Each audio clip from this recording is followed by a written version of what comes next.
भारतीय रिझर्व्ह बँकेनं शुक्रवारी रेपो रेटमध्ये कपातीची घोषणा केली। त्यानंतर सर्वसामान्य कर्जदारांना दिलासा मिळतोय।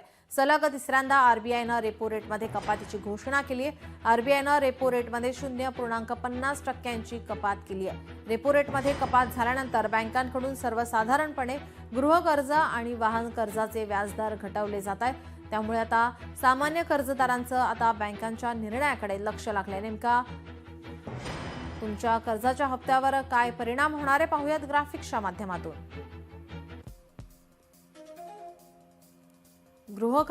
कर्जाची रक्कम 50 लाख, व्याजदर 8%, कर्जाचा कालावधी 20 वर्ष, दरमहा बचत 1542 रुपये।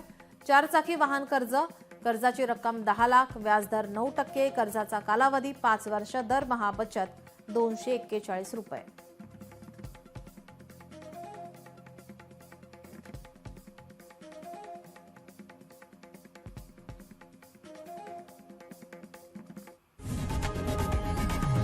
लोकशाही मराठी ऐका, पहा, जागरूक रहा।